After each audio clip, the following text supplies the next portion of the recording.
প্রিয় দর্শক, স্বাগত জানাচ্ছি যে কথা বলতে চাই অনুষ্ঠানে। আপনাদের সঙ্গে আছি আমি জাহাঙ্গীর আকন্দ। আমার সঙ্গে আলোচনার জন্য আজ স্টুডিওতে উপস্থিত আছেন ইকতেদার আহমেদ, সাবেক জজ ও registrar general Bangladesh supreme court, এবং ব্যারিস্টার নাজির আহমেদ, সংবিধান বিশেষজ্ঞ বিশ্লেষক, সাবেক ডেপুটি স্পিকার নিউ বারার। আপনাদের দুজনকেই স্বাগত জানাচ্ছি।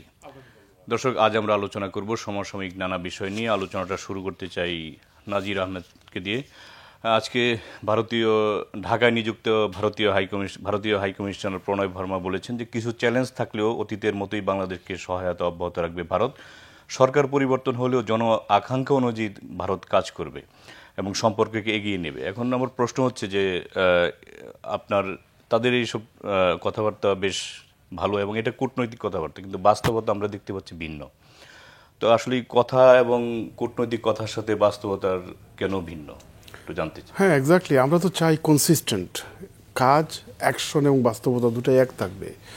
কিন্তু উনি তো কথা বলছেন সুন্দর, কিন্তু বাস্তবতা তো তা না। এবং ভারতীয় মিডিয়াগুলা মানে অনবরত প্রপাগান্ডা ছড়াচ্ছে।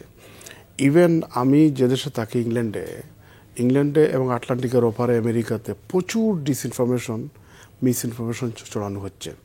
এবং এই গভর্নমেন্টকে, বর্তমান ইন্টারিম গভর্নমেন্টকে বিভিন্নভাবে বেকায়দায় ফেলানোর জন্য বিভিন্ন ধরনের ইনিশিয়েটিভ নেওয়া হয়েছে। এবং প্যাট্রোনাইজেশনে দেখবেন যে প্রতিবেশী রাষ্ট্র, তাদের কাছে তো আমরা সেটা প্রত্যাশা করি না। কারণ বাংলাদেশের সাথে ভারতের সম্পর্ক হবে বন্ধু প্রতিম এবং পিপুল টু পিপুল হবে। তারা একটা সরকারকে রাখতেই হবে, একটা সরকারের সাথে স্বামী স্ত্রীর সম্পর্ক, অথবা দিল্লিতে বলে আসছি যে শেখ হাসিনাকে রাখতে হবে ক্ষমতায়, এই ধরনের সম্পর্ক তো আমরা চাই না। আমরা দুই দেশ পাশাপাশি, দেখেন, আপনি চাইলেও নেইবার প্রতিবেশীকে পরিবর্তন করতে পারবেন না। আমরা ভারতের সাথে একটা বন্ধুপ্রতিম সম্পর্ক চাই। এখানে সাবসার্ভিয়েন্ট অথবা কি বলে আমরা আপার হ্যান্ড, এই ধরনের কোনো কিছু আমরা চাই না। ইন্ডিয়া তাদের তো ইন্টারেস্ট সার্ভ করবে, কিন্তু আমাদের যারা সরকার আছে আমাদের ইন্টারেস্ট সার্ভ করবে। সম্পর্ক হবে বন্ধুপ্রতিম, আমরা কোনো সময় টেনশন চাই না। তো ইন্ডিয়া হাইকমিশন যেটা বলেছেন, আমরা বাস্তবে সেটা দেখতে চাই। আমরা একটা স্থিতিশীল, সুন্দর এবং অত্যন্ত সৌহার্দ্যপূর্ণ সম্পর্ক দেখতে চাই। কিন্তু ওনাদের অ্যাকশন কিন্তু তা প্রমাণ দিচ্ছে না। আমি গত 2 মাস আগে ছিলাম থাইল্যান্ডে, এর আগে ছিলাম সিঙ্গাপুরে, গত 2 সপ্তাহ আগে আমি লাটভিয়া এবং ইস্তোনিয়া সফর করেছি। বিভিন্নভাবে ইন্ডিয়ান সেখানে বসবাস করেন, ব্যবসায়ীরা আছে, তাদের সাথে কথা বললে বোঝা যায় যে কত মিস ইনফর্ম তারা বাংলাদেশের ব্যাপারে। কিন্তু বাস্তবতার সাথে সেটা মিল নাই। অনেক চ্যালেঞ্জেস ইন্টারিম গভর্নমেন্ট ফেস করতেছেন, কিন্তু তারা যেভাবে মিস ইনফরমেশন ছড়াচ্ছেন বহির্বিশ্বে, এইটার সাথে দূরতম সম্পর্ক নাই। 2 সপ্তাহ আগে ব্রিগেডিয়ার শাখাওয়াত সাহেব ইংল্যান্ডে গিয়েছিলেন, হাউস অফ লর্ডসে সেমিনারে বক্তব্য রেখেছেন। আমি এসেছিলাম সেখানে এবং I was one of the panel member. তো উনিও দেখে আসছেন যে ওখানে স্টাবলিশমেন্ট হয়েছে কি, বড় একটা দেশ, তাদের কানেকশন বেশি, লবিং পাওয়ার আছে, এবং বিভিন্ন কি position of England and America তাদের লোকরা আছে, তাদের খুব বড় একটা ডায়াসপোরা কমিউনিটি সেখানে আছে। কিন্তু তাদের মোকাবেলায় কিন্তু আমরা সেভাবে অ্যাগ্রেসিভ বা প্রোঅ্যাক্টিভ অথবা অফেন্সিভ হতে পারছি না। এবং বর্তমান সরকারকে কিন্তু এই ব্যাপারটা খুব গুরুত্ব দিয়ে বিবেচনা করা দরকার। দেশের ভিতর ছাড়াও 1,50,00,000 প্রবাসী দেশের বাইরে বসবাস করেন। তাদেরকে এঙ্গেজ করে, তাদেরকে আস্থা এনে, বোর্ডে এনে, তাদের মাধ্যমে এই ধরনের ডিসইনফরমেশন এবং মিসইনফরমেশনকে ট্যাকেল দেওয়া দরকার।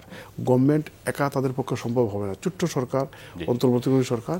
তো আমার মনে হয় যে এটা সুসংগত করার জন্য প্রবাসীদেরকে এঙ্গেজ করা দরকার। ইকতেদার আহমেদ, নাজির ভাই বলছিলেন যে বিশ্বব্যাপী ভারতীয় মিডিয়া প্রপাগান্ডা ছড়াচ্ছে, এর সুদূর প্রসারী আসলে উদ্দেশ্যটা কি, এবং এটাকে বাংলাদেশ সরকার কিভাবে মোকাবেলা করতে পারে?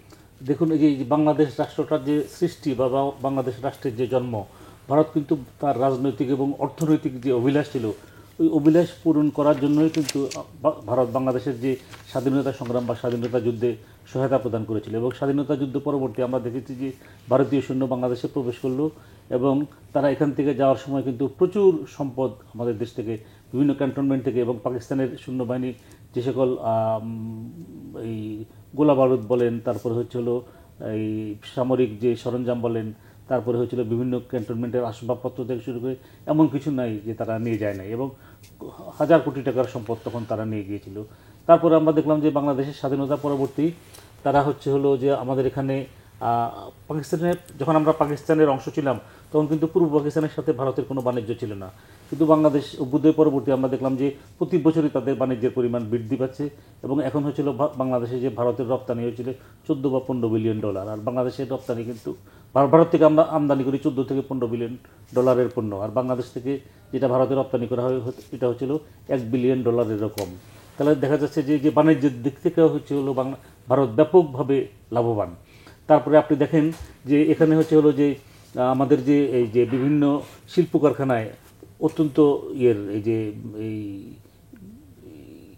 মানে যে অনেক বড় বড় পদে অনেক ভারতীয় এখানে কর্মরত রয়েছে এবং দেখা যাচ্ছে যে বাংলাদেশ থেকে তারা যে রেমিটেন্স যাচ্ছে ভারতে, সেটা হচ্ছে হলো ভারতের যে তৃতীয় বা চতুর্থ হচ্ছে হলো মানে এই রেমিটেন্স আহরণকারী দেশ হচ্ছে হলো বাংলাদেশ।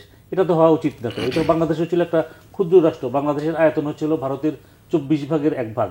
সেখানে দেখা যাচ্ছে যে ভারত বাংলাদেশ থেকে এই যে এই অর্থনৈতিকভাবে লাভবান হচ্ছে, অথচ বাংলাদেশেরই ভারতের থেকে অর্থনৈতিকভাবে লাভবান হওয়া উচিত ছিল। আর এখানে ভারত যে বর্তমানে যে ভারতের আজকে আপনি যেটা বললেন যে রাষ্ট্রদূত যে বিবৃতি দিয়েছে, এখানে যে আমাদের যে সংখ্যালঘু যাদেরকে আমরা বলছি যে তারা বাংলাদেশে এখানে কিন্তু খুব সুখ শান্তিতে আছে, তো ওদের হচ্ছে হলো যে কিছু সংখ্যক যে শীর্ষ বা নেতৃস্থানীয় ব্যক্তি যারা হচ্ছে হলো ভারতের যে রাজনৈতিক উদ্দেশ্য চরিতার্থে পরিচালিত হয়, এই ধরনের কিছু ব্যক্তি কিন্তু এখানে দেখা যাচ্ছে যে গোলা পানিতে মাছ শিকার করার চেষ্টা করতেছে। সাধারণ হিন্দুদের ব্যাপারে এখানে কিন্তু কোনো ধরনের অসন্তোষ নাই, কোনো ধরনের যে আমাদের যে সরকারের যে এই নীতি বা তাদের প্রতি যে এই যে সরকার যে অর্থাৎ এখানকার যে সংখ্যাগরিষ্ঠ জনগণের প্রতি সরকার যে দৃষ্টি পোষণ করে তাদের প্রতিও কিন্তু সমদৃষ্টি পোষণ করে। এবং আপনি যে কোনো সাধারণ হিন্দুর সাথে কথা বলে দেখেন, তাদের কিন্তু এই যে বর্তমান যে অন্তর্বর্তী সরকারের আগমন ঘটেছে, অন্তর্বর্তী সরকারের বিষয়ে তাদের কোনো ধরনের ক্ষোভ বা কোনো ধরনের অভিযোগ নাই। আমরা দেখছি যে তাদের শীর্ষস্থানীয় কিছু ব্যক্তি এবং তারা হচ্ছে হলো যে এই যে ওদের যে এই বর্তমানে যে ভারতের যে ক্ষমতাসীন যেটা হচ্ছিল, এটা তো কট্টর হিন্দুত্ববাদী দল এবং এটা এটা এত বেশি রেডিক্যাল যে আমাদের দেশে যে আমরা যেসব যে ধর্মভিত্তিক যে সকল রাজনৈতিক দল আছে, আমাদের ওই সকল রাজনৈতিক দলের রেডিক্যালিজমের সাথে যদি ভারতের যে বর্তমান যে ক্ষমতাসীন বিজেপিকে যদি তুলনা করি, তাহলে 100তে সেটা হচ্ছিল 100, আর আমাদের এগুলো হচ্ছিল 100তে পাবে হচ্ছিল 10। আমাদের যে ধর্মভিত্তিক যে সকল দল আছে এটা কিন্তু অনেক মডারেট, আর ওরা হচ্ছে হলো অত্যন্ত উগ্র। এবং সেখানে আমরা দেখেছি যে সংখ্যালঘু খালি মুসলিম না, সেখানকার যে খ্রিস্টান সম্প্রদায়ের উপরেও দেখেছি যে তারা মানে অত্যাচার এবং নিষ্পেষণ যেটা এটা অব্যাহত রেখেছে। এবং আপনি তো আশ্চর্য হয়ে যাবেন, সেখানে দেখা গিয়েছে যে বাসার ফ্রিজের মধ্যে গরুর মাংস আছে, অথবা মোটরসাইকেল করে যাচ্ছে গরুর মাংস, মোটরসাইকেলে দেখা যাচ্ছে যে তিনি বাজার করে যাচ্ছে, মোটরসাইকেলের পিছনে গরুর মাংস ছিল, এই জন্য পিটিয়ে মানুষ মেরে ফেলে। এরকম বর্বর এবং উগ্র মানসিকতা পৃথিবীর অন্য কোনো দেশে নাই। তা আপনি দেখেন এখানে আমাদের দেশে যে সরকারি চাকরির ক্ষেত্রে ভারতের হচ্ছে হলো টোটাল পপুলেশনের 20% মুসলিম, কিন্তু সেখানে সরকারি চাকরিতে কিন্তু 1% মুসলিমও কিন্তু সরকারি চাকরিতে নাই। আর বাংলাদেশে হচ্ছে হলো 8% হিন্দু, সেখানে দেখা যাচ্ছে বাংলাদেশের সরকারি চাকরিতে হিন্দুদের এই যে 20 to 30% হচ্ছিল হিন্দু এই জনশক্তি বা হিন্দু জনমানুষ আমাদের এখানে চাকরি করছে। আর এখানে বাংলাদেশে এটা অত্যন্ত দুঃখজনক যে এক শ্রেণীর হিন্দু আছে, যেমন আমরা ভারতে দেখেছি, আমি কয়েকবার আমি যখন সরকারি চাকরিতে ছিলাম আমি একাধিকবার ভারতে গিয়েছি, এবং সেখানকার যারা মুসলিম আছে তারা কিন্তু মানে তাদের হচ্ছিল true allegiance to India, Patriot, এবং তাদের প্যাট্রিয়টিজম ভারতের প্রতি হচ্ছিল দেশপ্রেম হচ্ছিল শতভাগ। কিন্তু আমাকে অত্যন্ত দুঃখের সঙ্গে বলতে হচ্ছে বাংলাদেশের সরকারি চাকরিজীবীদের মধ্যেই কিছু হিন্দু আছে, তারা হচ্ছিল বাংলাদেশটাকে একটা আর্নিং গ্রাউন্ড মনে করে, যে তারা মনে করে যে বাংলাদেশ থেকে আমি যদি অর্থ উপার্জন করি এবং এই উপার্জিত অর্থ যদি আমি ভারতে প্রেরণ করি, তাহলে এটা হচ্ছিল ভারত সেবা, ভারত মাতার সেবা। এই ধরনের মানসিকতার লোক কিন্তু বাংলাদেশে আছে। তো এই ধরনের আমি মনে করি আর কি বাংলাদেশের হচ্ছে হলো ধর্ম বর্ণ নির্বিশেষে প্রত্যেকের হচ্ছিল যে দেশের প্রতি হচ্ছিল যে আনুগত্য, দেশপ্রেম, এটা হচ্ছিল শতভাগ থাকা উচিত। আমি বাংলাদেশে বসবাস করব এবং আমার আনুগত্য থাকবে অন্য দেশের প্রতি, এটা তো কখনো বরদাস্ত করা যায় না এবং এটা সহ্য করা যায় না।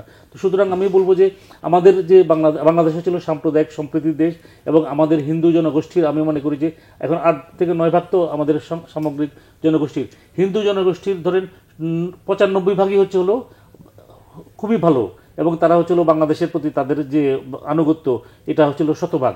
কিছু নেতৃস্থানীয় হিন্দু নেতা এরাই হচ্ছিল দেখা যাচ্ছে যে খোলা পানিতে মাছ শিকার করার চেষ্টা করতেছে এবং বিভিন্ন সময়ে বক্তব্য বা বিবৃতি দিয়ে এরা পরিস্থিতি ঘোলা করার চেষ্টা করে এবং আন্তর্জাতিকভাবেও বাংলাদেশ সরকারকে একটা হচ্ছিল বিপর্যয় বা বিব্রতকর অবস্থার মধ্যে ফেলার চেষ্টা করতেছে। জি, আপনাকে ধন্যবাদ। নাজির ভাই, আমাদের দেশের অনেক হিন্দু সম্প্রদায়ের ভাই বোনেরা বলছেন যে তারা খুব ভালো আছেন এবং ভারতীয় মিডিয়া যে ধরনের প্রোপাগান্ডা চালাচ্ছে তার সাথে বাস্তবতার কোনো মিল নেই। তো এখন প্রশ্ন হচ্ছে যে ভারতীয় মিডিয়া আসলেই কেন এই প্রোপাগান্ডাটা চালাচ্ছে? আওয়ামী লীগ যখন ছিল ক্ষমতায় তখন কিন্তু এ ধরনের কোনো ধরনের প্রোপাগান্ডা চালায়নি, যদিও আওয়ামী লীগের আমলে অনেক হিন্দুদের সম্পত্তি ব্যাহত হয়েছে, ঘরবাড়ি দখল হয়েছে এবং অনেক নির্যাতনের শিকার হয়েছে। এখন কেন এরকম প্রোপাগান্ডা চালাচ্ছে? আরেকটা বিষয়ে আপনি বলছিলেন যে বিদেশেও সেটা ছড়িয়ে পড়ছে, সেটা মোকাবেলায় সরকারের কি করা উচিত? না, খুব সুন্দর প্রশ্ন করে। দেখেন, জাজ ইকতেদার সাহেব অত্যন্ত তথ্য উপাত্ত দিয়ে ডিসপ্যারিটা দেখিয়ে দিয়েছে নাকি, যে ভারতীয়রা এখানে যে বসবাস করে কি তারা সুবিধা পায় আর বাংলাদেশিরা কি পাচ্ছে ভারত থেকে। কারণ ভারতের মানে আসলে তারা এক্সপেক্ট করে নাই যে এভাবে 5 অগাস্ট একটা সফল গণ অভ্যুত্থান হয়ে যাবে। তারা কি হারিয়েছে, এখন তো মাথা পাগলের মতো হয়ে গেছে। আপনি সেটা কেন? আপনি চিন্তা করেন যে সাবেক পতিত প্রধানমন্ত্রী পাবলিকলি উনি বলেন ভারতকে যা দিয়েছি জীবনে তা বলতে পারবে না। একটা দেশের প্রধানমন্ত্রী যখন এভাবে বলে, এ থেকে আপনি কি ড্র করবেন? তো ভারত দেখছে যে তাদের national interest is at stake. কারণ তারা তো পাওয়ার, অনেকে বলতো যে ভারত তো দখল করে নেবে এই সে। আমি কখনো মনে করি না, দখল করার দরকার নাই। আপনার প্রতিবেশী যদি তার গাবি রেখে সবসময় দুধটা এনে আপনাকে দিয়ে দেয়, কেন আপনি গাবিটা নিয়ে আসবেন? তো বাংলাদেশের পতিত সরকার এই অবস্থা ছিল, মানে ভারত চাইতে দেরি করতো কিন্তু দিতে দেরি করতেন না। এবং কি না দিয়েছেন, কিন্তু ভারত থেকে কি পেয়েছেন? আপনি নদীর পানির হিস্সা থেকে শুরু করে কি পেয়েছেন? আর যখনই চুক্তি করবেন সব সময় লোয়ার হ্যান্ড থাকতো, তারা থাকতো আপার হ্যান্ড। এবং আমি তো মনে করি ভারতের সাথে চুক্তি করা সব চুক্তিগুলা জনসমক্ষে উপস্থাপন করা দরকার। এবং এইটা কিন্তু কনস্টিটিউশনাল একটা বাইন্ডিংও ছিল। বিদেশের সাথে যখন আপনি চুক্তি করবেন এগুলো পার্লামেন্টে উপস্থাপন করবেন, কোনো চুক্তি কিন্তু উপস্থাপন করা হয় নাই। এবং নতজানু পররাষ্ট্রনীতির কারণে বাংলাদেশ কিন্তু সাফার্ড এ লট। এখন যে পরিস্থিতির উদ্ভব হয়েছে এটা তো আকস্মিকভাবে হয় নাই, এটা তো cumulative effect of last 15-16 years. আমরা একটা বন্ধুত্বপূর্ণ সম্পর্কে ছিলাম না, আমরা অনেক নিচের লেভেলে ছিলাম। আমরা যখন টেবিলে বসতাম তারা বাঘা বাঘা সিএসপি অফিসার, আইসিএস অফিসার, আর আমরা ছিল একবারে দুর্বল প্রকৃতির। ভারতে যখন আমাদের ডেলিগেশন যেত, তারা হলিডে যেত, তারা তাদের ইন্টারেস্ট, তারা বাংলাদেশের ভাগ্য নির্ধারণ তারা করত। ইলেকশনে 2014 সালের ইলেকশন জানেন কিভাবে ম্যানিপুলেট করা হয়েছে। তো এগুলা কেন করবে? এগুলা তো তাদের দায়িত্ব না, বিদেশি একটা রাষ্ট্রের তো দায়িত্ব না।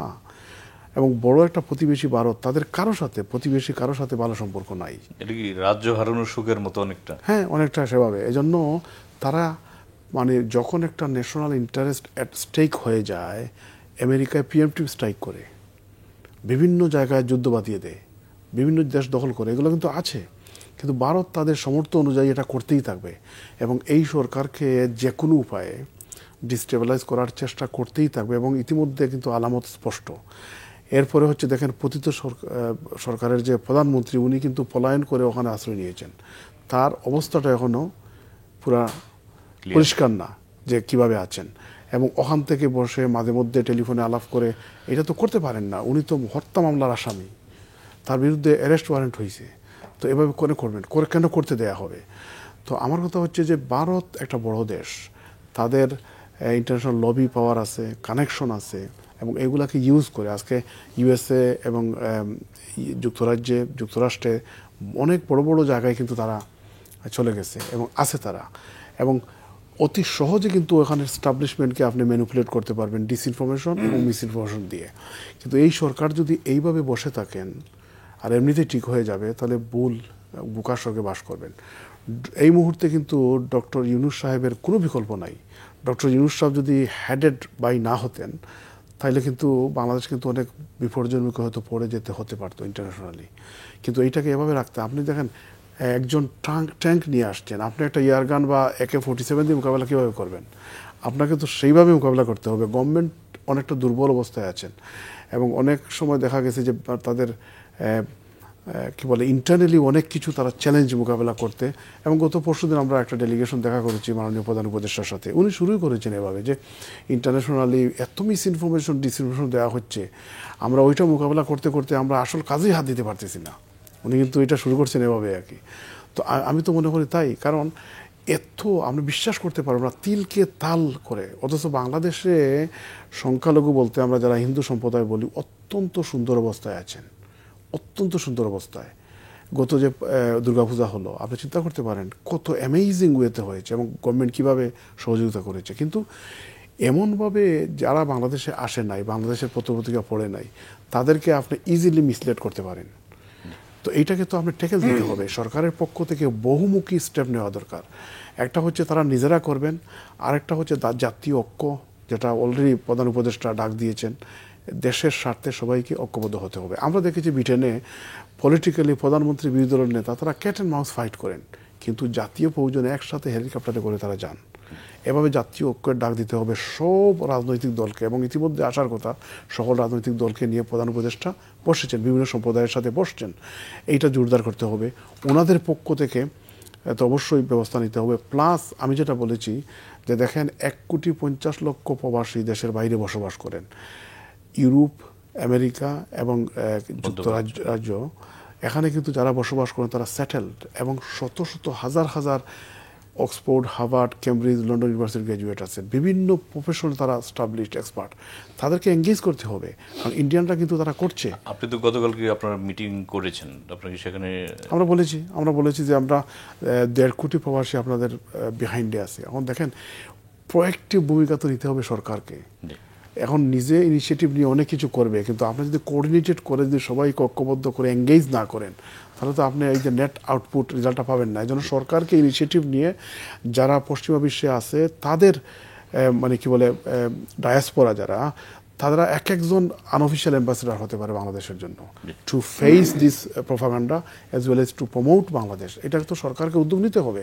আমি তো মানে সরি টু সে, একজন উপদেষ্টার গাড়ে 3-4টা মন্ত্রণালয় রেখে দিয়েছেন, উনি কাজ করবেন কিভাবে? আপনি আইন মন্ত্রণালয় এত শক্ত সঠিক, আমি এটা একবার মিনিটে শেষ করে দিই। আইন মন্ত্রণালয় অত্যন্ত গুরুত্বপূর্ণ একটা মন্ত্রণালয়, এরপরে পার্লামেন্টারি অ্যাফেয়ার্স মন্ত্রণালয়, এরপরে প্রবাস মন্ত্রণালয়। এখন একজন ব্যক্তি হিউম্যানলি কতটুকু পসিবল হবে? কিন্তু এই ধরনের জিনিসগুলো মোকাবেলা করার জন্য আপনাকে আরও দক্ষ কম্পিটেন্ট লোককে নিয়ে দিতে হবে টু ফেস ইট।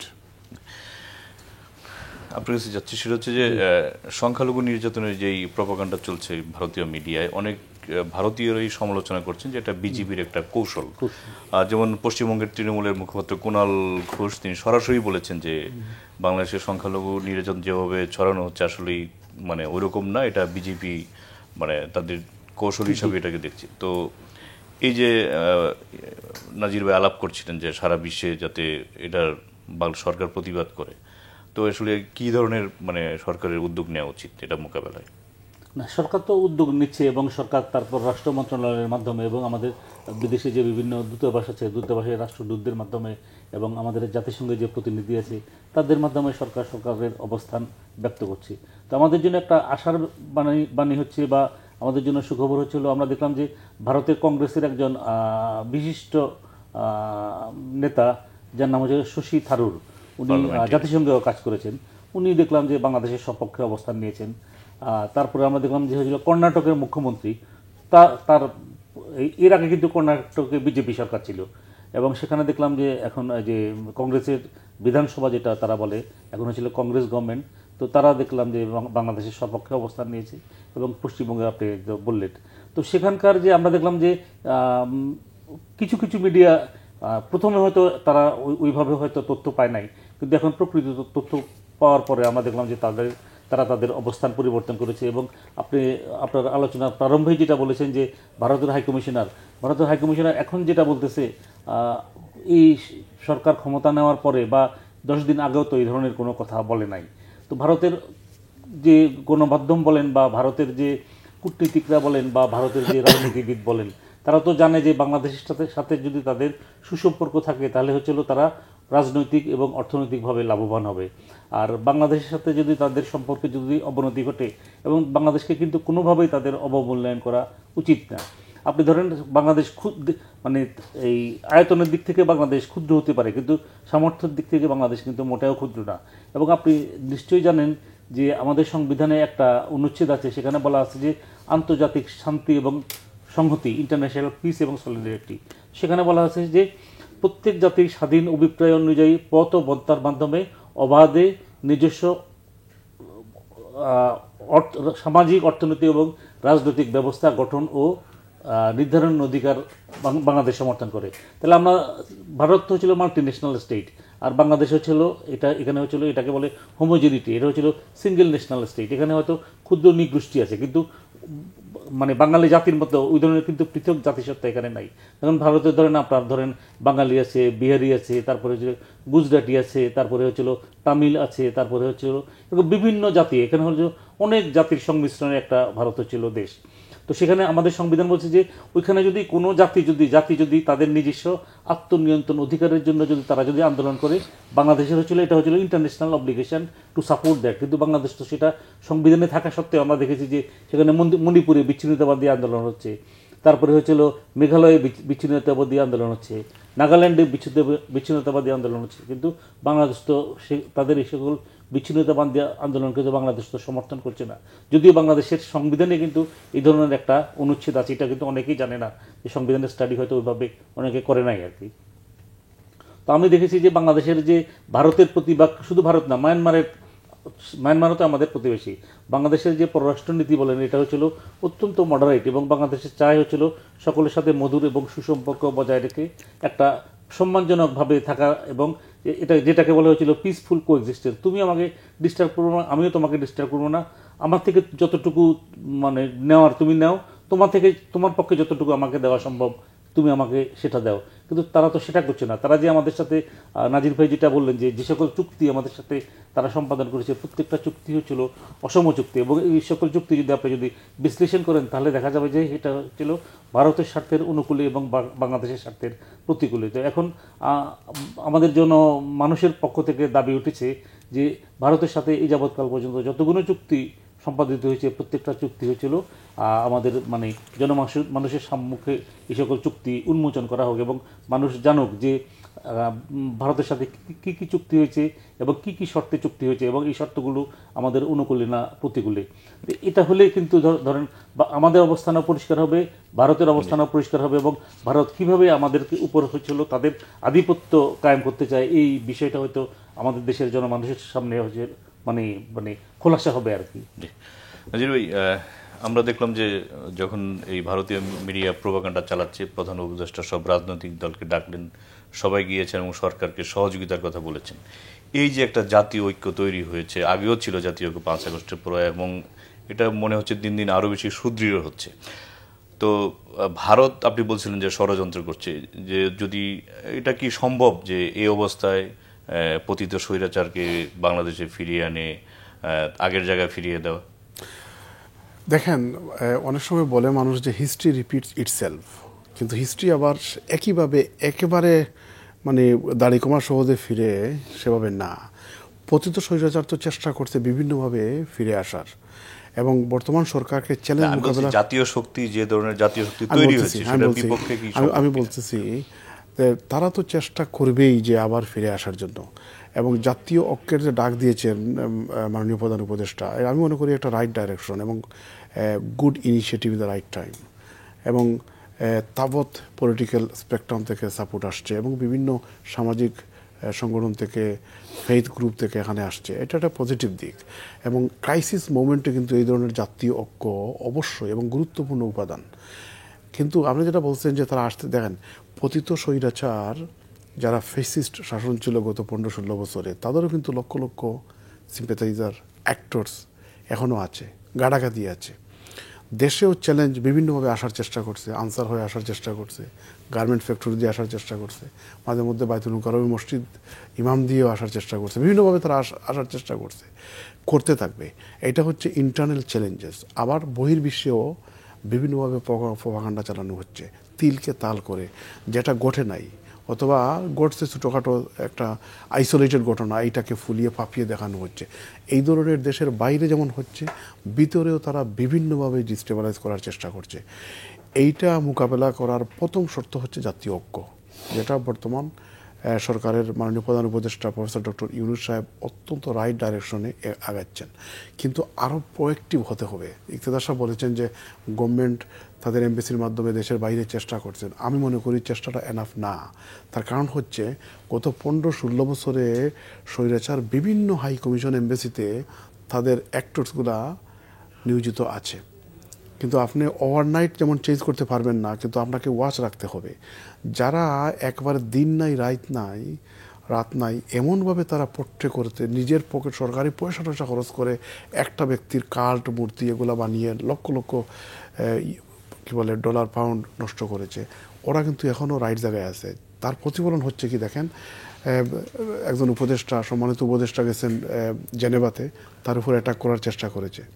এরপরে লন্ডনে বিরোধীদের শুরু করবেন, যে লন্ডনে তো তারা আবার চেষ্টা করছে বিভিন্নভাবে করার। তো আমার কথা হচ্ছে যে গভর্নমেন্টকে বিভিন্ন কি পজিশনগুলোতে হাই কমিশন এমবেসিতে যারা 5ই অগাস্টের স্পিরিটটা অন করেন তাদেরকে রিপ্লেস করতে হবে অতি সত্বর, দেরি করা যাবে না। কারণ সময়ের 1 সেদ অসময়ের 10 সেদ, দেরি হয়ে গেলে কিন্তু আপনি পারবেন না। এজন্য এখনই কি পজিশনগুলোতে আপনি চট করে চেঞ্জ করে দেন, যারা স্পিরিট অন করবে এবং দেশকে তারা প্রায়োরিটি দিয়ে দেশের ওয়েলবিংটা তারা এগিয়ে নেবে। আপনাকে ধন্যবাদ। প্রিয় দর্শক, নিচ্ছি ছোট্ট একটি বিরতি, সঙ্গেই থাকুন, ফিরছি কিছুক্ষণ পর।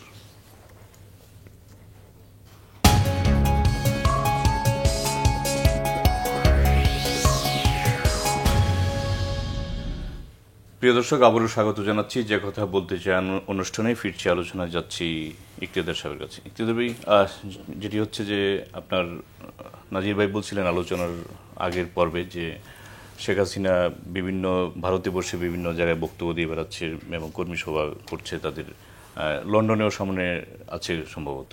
তো এই যে ভারতে বসে যে উনি রাজনীতি করছেন, এখন ভারতে কোন স্ট্যাটাসে আছেন সেটা এখনো পর্যন্ত কারো জানা নেই।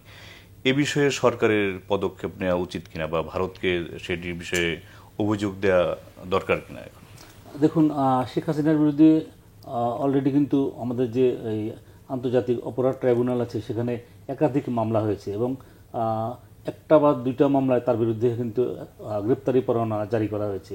তো এই ধরনের গ্রেপ্তারি পরোয়ানা যখন মামলা সংশ্লিষ্টে জারি করা হয়, তাহলে হচ্ছিল অন্য কোনো দেশে যদি তাকে যদি যে আশ্রয়টা নিয়েছে এটা তো হচ্ছিল অবৈধভাবে আশ্রয় উনি নিয়েছে, এবং ভারত তাকে আশ্রয় দিয়েছে। পৃথিবীর অন্য কোনো দেশ কিন্তু তাকে আশ্রয় দিতে সম্মত হয় নাই। এই কারণেই যে তিনি এখানে হচ্ছিল যে তার অপশাসন বা দুঃশাসনের মাধ্যমে উনি যেমন গুম খুন এগুলো তো হচ্ছে হলো যে মানবতা বিরোধী অপরাধ, এবং এই সকল অপরাধের তথ্য সারা বিশ্বের এই বিভিন্ন রাষ্ট্র নায়কদের কাছে বা বিভিন্ন রাষ্ট্রের কাছে রয়েছে। তো এইসব কারণেই কিন্তু দেখা যাচ্ছে যে ভারত ব্যতীত অন্য কোনো রাষ্ট্র এবং যেমন এই যে রাশিয়া বা এই যে আমাদের পূর্ব ইউরোপের কিছু দেশ আছে যেগুলো হচ্ছিল যে তার যেগুলোর সাথে হচ্ছিল বিগত সরকারের সুসম্পর্ক ছিল, তারাও কিন্তু হচ্ছিল আশ্রয় দিতে সম্মত হয় না। এবং তিনি তো ভারতে যাওয়ার পরে চেষ্টা করেছিলেন ইউকেতে যাওয়ার জন্য বা ইউনাইটেড স্টেটসে যাওয়ার জন্য, কিন্তু তারা তাকে যেতে দেয় না। এবং ভারত যে শুধু তাকে আশ্রয় দেয় না, এবং এটা হচ্ছিল আমাদের জন্য অত্যন্ত দুঃখজনক যে উনি তো এখান থেকে তো হচ্ছিল একটা বিপ্লব বা কোনো অভ্যুত্থানে তার হচ্ছিল পতন ঘটেছে এবং তিনি পলায়ন করে চলে গিয়েছেন। এবং পলায়ন পরবর্তী আমরা দেখলাম যে ভারতে হচ্ছিল সর্বদলীয় বৈঠক তারা ডাকলো, এবং সর্বদলীয় বৈঠক ডেকে তাকে এই হাসিনাকে যে এখান থেকে যে চলে গেল যে উনি যে বাংলাদেশ থেকে, এটাকে তারা কোনোভাবেই কিন্তু সহজভাবে তারা মেনে নিতে পারছে না। এবং এই যে সর্বদলীয় বৈঠক ডেকে এবং এই যে এটাকে তারা মনে করতেছে যে it is a crisis for মানে leaving of Hasina from Bangladesh. সে তো হচ্ছিল এখানে হচ্ছিল যে তার অপকর্মের কারণে বা তার দুঃশাসনের কারণে বা মানুষ তার প্রতি এত বেশি অতিষ্ঠ হয়ে পড়েছিল যে তার পক্ষে এই দেশে এই যে কোনো আন্দোলন পরবর্তী এই দেশে তার পক্ষে বাস করা বা তার পক্ষে যদি বাস করতে পারতো, উনি যদি পালিয়ে না যেত তাকে হয়তো জেলে যেতে হতো। কিন্তু তিনি জেলে যেতে চান নাই, তিনি ভারতে আশ্রয় গ্রহণ করেছেন এবং আশ্রয় গ্রহণ পরবর্তী ভারত তাকে আশ্রয় দিয়েছে। এবং আপনি যেটা বললেন যে এখন কি স্ট্যাটাসে সেখানে আছেন, এটা কিন্তু ভারত সরকার এখন পর্যন্ত কিন্তু খোলাসা করেনি। এখন ধরেন এখন ঠিক আছে তুমি তাকে আশ্রয় দিয়েছো, ভালো কথা, শুধুমাত্র আশ্রয় দেয়নি, আশ্রয় দেওয়ার পরও তাকে দেখা যাচ্ছে যে সেখানে বসে তিনি রাজনীতি করছেন। এবং উনি যুক্তরাষ্ট্রে একটা আওয়ামী লীগের একটা সভা হয়েছিল, সেখানে তিনি এই যে এটাকে বলে ভার্চুয়ালি তিনি তার বক্তব্য পেশ করেছেন। এবং আগামীকাল যুক্তরাজ্যে আওয়ামী লীগ আহত একটা জনসভা তারা আহ্বান করেছে, এবং শোনা যাচ্ছে যে সেখানেও তিনি হয়েছিল এই ভার্চুয়ালি সেখানে তিনি সংযুক্ত হবেন। তো ভারতের বেশি যদি তাকে যদি এভাবে যদি রাজনীতি করার অধিকার দেওয়া হয়, এটা হয়েছিল আমাদের জন্য, এবং এটা আমি বলবো যে এটা উস্কানিমূলক, যেহেতু তার বিরুদ্ধে আমাদের এখানে আদালতে মামলা বিচারাধীন, এবং আদালত থেকে যেখানে ওয়ারেন্ট ইস্যু হয়েছে, ওয়ারেন্ট ইস্যু মানে হলো যে বাংলাদেশ তাকে চাচ্ছে যে তুমি বাংলাদেশে তাকে ফেরত পাঠাও। তো বাংলাদেশ এটা এই ইন্টারপোলের মাধ্যমেও চাইতে পারে, আবার বাংলাদেশ ভারতকেও, যেহেতু তাদের সাথে আমাদের এক্সট্রাডিশন ট্রিটি আছে। তো এখন বাংলাদেশ এখনও চায় নাই, হয়তো বাংলাদেশ চাইবে, ইন্টারপোলের মাধ্যমে চাইবে যখন সাজা হয়ে যাবে, অথবা আমাদের সাথে যেহেতু এক্সট্রাডিশন ট্রিটি আছে, এবং এক্সট্রাডিশন ট্রিটি সেখানে বলা আছে যে বন্দি প্রত্যার্পণ চুক্তি, অর্থাৎ বাংলাদেশ থেকে কেউ যদি অপরাধ করে ভারতে যদি আশ্রয় গ্রহণ করে সেক্ষেত্রে, এবং আমাদের আদালত কর্তৃক যদি অপরাধী সাব্যস্ত হয়, সেক্ষেত্রে ভারত তাকে ফেরত দিতে বাধ্য। তো বাংলাদেশ থেকে যদি এখন আমাদের যে অন্তর্বর্তী সরকার আছে, এবং অন্তর্বর্তী সরকার ক্ষমতায় থাকাকালীন এই সকল মামলার যদি রায় হয়, অবশ্যই তো বাংলাদেশ থেকে এ ধরনের আহ্বান জানানো হবে। নাজির ভাই, ছোট করে বলবেন, আমরা আরও অনেকগুলি বিষয় নিয়ে আলোচনা করব। সেটি হচ্ছে যে ইকতেদার ভাই বলছিলেন যে ভারত বাংলাদেশের $14 বিলিয়ন পণ্য রপ্তানি করে, এবং বাংলাদেশ $1 বিলিয়ন রপ্তানি করে। তো এই যে বিশাল বাণিজ্য ঘাটতি যেটা, এবং দেখা যাচ্ছে ভারতই বেশি পরিমাণ আপনার টাকা অর্জন করে, বা রুপি, সরি। তো সেক্ষেত্রে বাংলাদেশ আসলে এই যে এখনকার যে সম্পর্ক যেটা চলছে, এতে করে বাংলাদেশ কতটা ক্ষতিগ্রস্ত হচ্ছে, আর ভারত কতটা ক্ষতিগ্রস্ত হচ্ছে? ভারত তো ক্ষতিগ্রস্ত হচ্ছেই, কারণ দেখেন কত বৈষম্য ছিল, তারা কি পরিমাণ ঘাটতি বাণিজ্যের মধ্যে ছিল আর কি। কিন্তু আমি এই যে ঘাটতির জন্য মানে প্রপাগান্ডা, মিসইনফরমেশন, ডিসইনফরমেশনের জন্য একবারে সরাসরি ভারতকে দায়ী করি, কিন্তু ঘাটতির জন্য আমি যত না ভারতকে দায়ী করব, তার চেয়ে বেশি দায়ী করব যারা দেশ চালিয়েছেন, সরকার চালিয়েছেন। আপনি কম্পিটেন্সির পরিচয় দিতে পারেন না, আপনি দক্ষতার পরিচয় দিতে পারেন নাই, আপনি ইকুয়ালিটি অফ বার্গেনিং পাওয়ার ছিল না, আপনি সবসময় নতজানু মনোবৃত্তি ছিল, আপনি দেওয়ার জন্য মানে উদ্গ্রীব থাকতেন, আপনি নেওয়ার জন্য কোনো মানে আগ্রহ ছিল না। মানে এই ধরনের যদি টেন্ডেন্সি থাকে, তারা কি এনে গড়ে দিবে? তো আপনাকে তো উদ্ধার করতে হবে, আপনাকে তো হেড টু হেড তো আপনাকে চাইতে হবে। তো এটা ছিল দুর্বলতা সরকারের পক্ষ থেকে, কারণ তারা মোটামুটি তাদের একবারে কর্মকাণ্ডে, কথাবার্তায়, সব কিছুতে, ম্যানুভারিংয়ে, বডি ল্যাঙ্গুয়েজে সব সময় তারা একটু নিজেকে ছোটো করে দেখতেন, যার কারণে ইন্ডিয়া থেকে, ভারত থেকে যেগুলো আদায় করার দরকার ছিল, ওইটা তারা কম্পিটেন্টলি রিপ্রেজেন্ট করতে পারেন নাই। Very sorry to say, but that was the reality.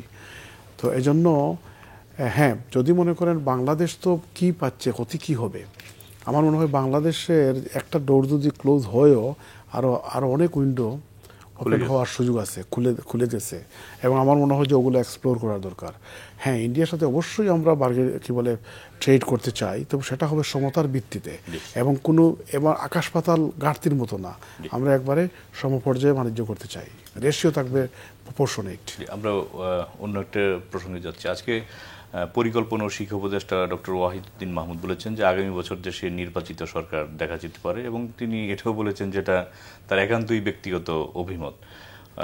তো তিনি এটা নিশ্চয়ই এটা ইতিবাচক দিক। তো আপনি কি মনে করেন যে সরকারের দ্রুত রোডম্যাপ ঘোষণা করা উচিত কিনা নির্বাচনে? দেখুন, আমাদের দেশে তো সাংবিধানিকভাবে তত্ত্বাবধায়ক সরকার ছিল, এবং সাংবিধানিক তত্ত্বাবধায়ক সরকারকে ওদের মেয়াদকাল ছিল 90 ডেজ। এই 90 দিনের মধ্যেই কিন্তু তাদেরকে এই নির্বাচন সংক্রান্ত যাবতীয় কার্যক্রম সম্পন্ন করে একটা নির্বাচনের আয়োজন করতে হতো। তো এখন ধরেন ইতিপূর্বেও বাংলাদেশে এই তত্ত্বাবধায়ক সরকার, মানে অর্থাৎ সাংবিধানিক তত্ত্বাবধায়ক সরকার ব্যতীত, যেমন আমাদের যে শাহাবুদ্দিন সাহেব ছিল, উনি ওটাকে বলা হয়েছিল অস্থায়ী রাষ্ট্রপতির নেতৃত্বাধীন অন্তর্বর্তী সরকার, আর আমাদের এখানে সেনা সমর্থিত একটা সরকার ছিল। তো শাহাবুদ্দিন সাহেব তো খুব স্বল্পতম সময়ের মধ্যে উনি নির্বাচনের আয়োজন করেছিলেন। এরা হয়তো একটু সময় নিয়েছিল যে সেনা সমর্থিত তত্ত্বাবধায়ক সরকার। তো এখন ওনাদের তো 100 দিন অতিক্রান্ত হয়ে গিয়েছে। তো আমরা তো আশা করেছিলাম যে ওনারা এই সময়ের মধ্যে একটা রোডম্যাপ দিবেন, রোডম্যাপ দেন নাই। এবং ওনারা যে সকল সংস্কারের কথা বলছেন, ওনারা শুধু অতটুকু সংস্কারই করবেন যে একটা অবাধ, সুষ্ঠু, প্রতিদ্বন্দ্বিতাপূর্ণ এবং গ্রহণযোগ্য নির্বাচন এবং সকল দলের জন্য সমসুযোগ সম্মিলিত মাঠ সৃষ্টির জন্য যে সময়ের প্রয়োজন এবং যে সংস্কার প্রয়োজন, অতটুকু সংস্কার ওনারা করতে পারেন। এখন ওনাদেরকে অবশ্যই বিবেচনায় নেওয়া প্রয়োজন যে আমি সংস্কার করলাম, আগামীতে যারা নির্বাচনে বিজয়ী হবে তারা যদি আমার এই সংস্কারগুলো যদি না করে, তাহলে তো এটা হচ্ছিল বৃথা বা পণ্ডশ্রম। তো আমার প্রশ্ন হচ্ছিল, আমি রাষ্ট্রীয় অর্থ ব্যয় করে বৃথা বা পণ্ডশ্রম কেন করব? এখন হচ্ছিল ধরেন স্টেক হোল্ডার হচ্ছিল পলিটিক্যাল পার্টিজ। আপনি পলিটিক্যাল পার্টিজের সাথে যে বড় রাজনৈতিক দল, এখন মাঠের বড় রাজনৈতিক দল হচ্ছে বাংলাদেশ জাতীয়তাবাদী দল এবং বাংলাদেশ জামাত ইসলামী এবং ছোট ছোট অনেক রাজনৈতিক দল আছে। আপনি তাদের সাথে আলোচনা করেন, তাদের সাথে আলোচনা করে আপনি বোঝার চেষ্টা করেন যে নির্বাচন সংশ্লেষে কতটুকু সংস্কার প্রয়োজন এবং এই সংস্কার সম্পন্ন করে তারপরে আপনি দ্রুত নির্বাচন দিন। কিন্তু এটা আপনি দেখেন যে আপনি একটা নির্বাচন সংস্কার কমিশন গঠন করেছেন এবং নির্বাচন সংস্কার কমিশন আমাকে আমন্ত্রণ জানিয়েছিল মত বিনিময়ের জন্য এবং আমি সেখানে তাদের আমন্ত্রণে সাড়া দিয়ে আমি গিয়েছিলামও। এখন নির্বাচন সংস্কার কমিশন যখন কাজ করছে তখন আমরা দেখলাম যে নির্বাচন কমিশন গঠন হয়ে গিয়েছে এবং কিভাবে গঠন হলো, একটা বিতর্কিত আইনের অধীনে। আপনি নিশ্চয়ই জানেন যে 2022-এর নির্বাচন, 2024-এর নির্বাচন পূর্ববর্তী 2022 সালে খুব তড়িঘড়ি করে কিন্তু একটা আইন করা হয়। আইনটার নাম হচ্ছিল প্রধান নির্বাচন কমিশনার এবং নির্বাচন কমিশনার নিয়োগ আইন এবং ওই আইনটি হচ্ছিল অত্যন্ত বিতর্কিত। এর আগে হচ্ছিল 2014 এবং 2018-তে হচ্ছিল প্রশাসনিক আদেশে এক্সিকিউটিভ অর্ডারের মাধ্যমে নির্বাচন কমিশন গঠন করা হয়। আর যেহেতু সংবিধানে বাধ্যবাধকতা আছে যে নির্বাচন কমিশন গঠন বিষয়ে আইন করতে হবে, তারপরে আইন করলো।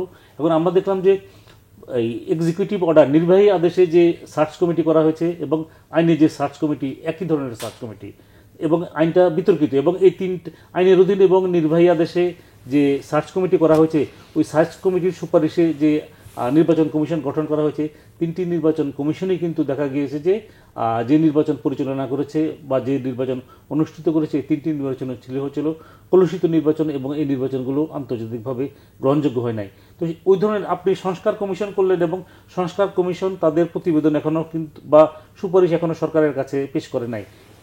এর মধ্যে দেখা গেল যে আপনি অতীতের যে আইন, পূর্বের যে আইন, ওই পূর্বের আইনের অধীনে কিন্তু আপনি একটা নির্বাচন কমিশন গঠন করে ফেললেন। এবং আমরা দেখলাম যে গঠন পরবর্তী এই আমাদের যে এই জাতীয় নাগরিক কমিটি, তারা এই আপত্তি জানালো এবং আমি যে বক্তব্যটা বলেছি এই বক্তব্য দিয়েই কিন্তু তারা তাদের আপত্তি দিল। এবং আমাদের আরেকজন রাজনৈতিক নেতা, বিশিষ্ট রাজনৈতিক নেতা যে জুনায়েদ সাকি, তিনি বললেন যে এখানে হচ্ছিল যে প্রত্যাশিত কোনো যাদেরকে নিয়ে জাতি প্রত্যাশা করে এমন প্রত্যাশিত কোনো ব্যক্তির এই নির্বাচন কমিশনে ঠাঁই হয়নি। তো আপনি যে বাংলাদেশের একমাত্র বিতর্ক কি? বাংলাদেশের বিতর্ক হচ্ছিল একটা সরকারের মেয়াদ অবসান পরবর্তী কোন ধরনের সরকারের অধীন নির্বাচন অনুষ্ঠিত হবে। এবং এই ইস্যুটা কিন্তু একবার মীমাংসিত হয়েছিল, কিন্তু মীমাংসিত পরবর্তী আমরা দেখলাম যে একতরফাভাবে আওয়ামী লীগ সরকার সেই যে আমাদের যে তত্ত্বাবধায়ক সরকার বিষয়ক যে বিধান, সেটাকে তারা বাতিল করলো।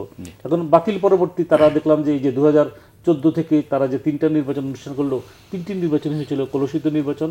এবং এই 3টি নির্বাচনে আমরা দেখলাম যে ভোটার টার্ন আউট ছিল বিলো 5%। একটা জাতীয় নির্বাচনে যদি 5%-এর নিচে যদি ভোটার টার্ন আউট হয়, ওই নির্বাচনকে কিন্তু কখনো আপনি গ্রহণযোগ্য নির্বাচন বলতে পারেন না।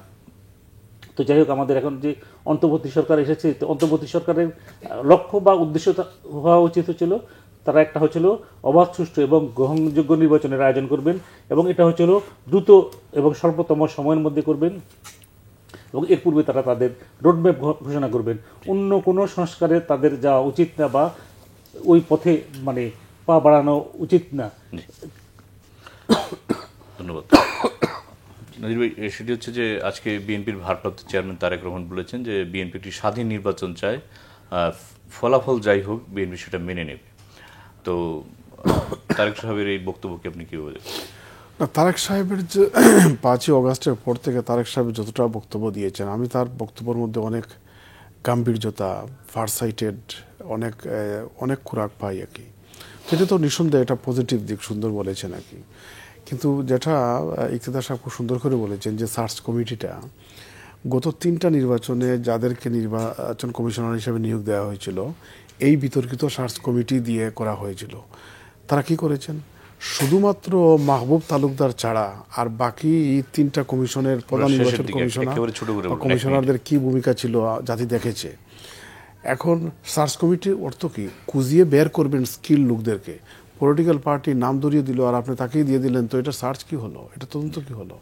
সুতরাং আমরা চাচ্ছিলাম যে একটা কম্পিটেন্ট দক্ষ খুঁজিয়ে বের করে কমিশনটা গঠন করবে, সেটা হয় নাই। রোডম্যাপ দেওয়া তো ডিফিকাল্ট না, ইলেকশন হোক পরে হোক। আপনি দেখেন ইংল্যান্ডে 1 বছরে কি পড়ানো হবে একদিনে তারা দিয়ে দেয়, পরবর্তী তারা 1 বছরে সেটা করবে। আপনি রোডম্যাপ তো আগে দিতে পারতেন, রোডম্যাপ দেন যে আমরা এগুলা করব, তখন জাতি আর বিভ্রান্ত হতো না। যখনই আপনি দুয়াশার মধ্যে রাখবেন তখনই মানুষ ওই যে রিউমার বা গুজব সৃষ্টি হয় আর কি।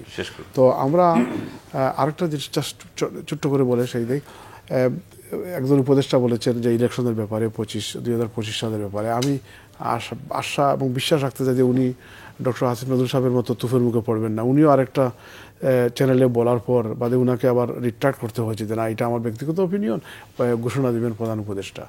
তো আমরা চাই ইলেকশনটা হবে যতটুকু সম্ভব তাড়াতাড়ি। আর যেটা রাইটলি বলেছেন ইকতেদার সাহেব যে আপনি সব রিফর্ম করতে পারবেন না, এটা একটা কন্টিনিউয়াস প্রসেস। যতটুকু ইলেকশন কেন্দ্রিক দরকার ওইগুলা করে এরপরে আপনি ইলেকশন করেন। আপনি বলছেন যে প্রয়োজনীয় সংস্কারের কথা। এখন যদি রাজনৈতিক দলগুলো তাদের নিজেদের মধ্যে সংস্কার না আনে, তাহলে এই সব সংস্কার আসলে কতটা সুফল পাবে জনগণ? এখন রাজনৈতিক দল আমাদের যে পলিটিক্যাল পার্টি রেজিস্ট্রেশন অ্যাক্ট, এই যে সেটা হচ্ছিল যে কোনো প্রতিনিধিত্ব আদেশ, যে আদেশ বা যে আইনের অধীনে আমাদের জাতীয় নির্বাচন পরিচালিত হয়, সেখানেই আছে হচ্ছিল পলিটিক্যাল পার্টি রেজিস্ট্রেশন অ্যাক্ট। এখন পলিটিক্যাল পার্টিসের জন্য বলে দেওয়া আছে যে তাদের সহযোগী হিসেবে কোনো ছাত্র, শিক্ষক বা শ্রমিক সংগঠন থাকতে পারবে না। এটা তো কোনো রাজনৈতিক দল তো মানে না। এবং ধরেন এই যে আজকে যে আওয়ামী লীগ, এই যে ব্রিটিশ যে এই আওয়ামী লীগ মানে অর্থাৎ যুক্তরাজ্য আওয়ামী লীগ, তারা যে সভার আয়োজন করেছে, আমাদের যে এই যে পলিটিক্যাল পার্টি রেজিস্ট্রেশন অ্যাক্ট, সেখানে আছে যে তাকে প্রত্যয়ন করতে হবে যে তার বিদেশে কোনো শাখা থাকবে না। তো এখন তো ধরেন এই যে বিদেশি শাখা সব রাজনৈতিক দলই তো পরিচালনা করছে। তো এটা আমি বলবো যে আপনাকে তো সংবিধান এবং আইন মেনে চলতে হবে। এবং বাংলাদেশে এটা অত্যন্ত দুঃখজনক, আপনি অত্যন্ত সময় উপযোগী এই প্রশ্নটা উত্থাপন করেছেন। বাংলাদেশে আমরা যেমন সংবিধানকেও অবজ্ঞা করছি, আইনকেও কিন্তু অবজ্ঞা করছি। সংবিধানও আমরা যে প্রত্যেকটা নাগরিকের উচিত এবং প্রত্যেকটা নাগরিকের কর্তব্য ছিল সংবিধান মেনে চলা। তো আমরা দেখলাম যে বাংলাদেশে এখানে কিন্তু যে সংবিধান মেনে চলা হয় না, এবং সংবিধানের অবজ্ঞা এবং উপেক্ষাই আমরা দেখছি যে এখানে অনেক কিছু হচ্ছে। আপনারা এখন তো সময় নাই, যদি সময় থাকতো আমি বিস্তারিত আলোচনা করতে পারতাম যে কোথায় কোথায় এবং কিভাবে সংবিধান লঙ্ঘিত হচ্ছে এবং সংবিধান লঙ্ঘন করে বিভিন্ন এই যে নিয়োগ দেওয়া হচ্ছে। এবং আপনি আশ্চর্য হয়ে যাবেন যে বর্তমান যে অন্তর্বর্তী সরকারও কিন্তু সংবিধান লঙ্ঘন করে একাধিক নিয়োগ সম্পন্ন করেছে। একটা বাক্য আমি অ্যাড করবো, দেখেন প্রধান উপদেষ্টা 10টা কমিশন গঠন করেছেন। আমি মনে করি একটা কমিশন গঠন করা উচিত ছিল, পলিটিক্যাল পার্টি রিফর্ম কমিশন। প্রত্যেক দল থেকে প্রতিনিধি নিয়ে তারা প্রপোজ করবেন, রেকমেন্ড করবেন যে কি কি রিফর্ম চান। আপনাদের দুজনকে ধন্যবাদ জানাচ্ছি। আমরা একেবারেই শেষ পর্যন্ত। প্রিয় দর্শক, আজ এ পর্যন্তই। ভালো থাকবেন, সুস্থ থাকবেন, এখানেই বিদায় চাইছি। ধন্যবাদ সবাই।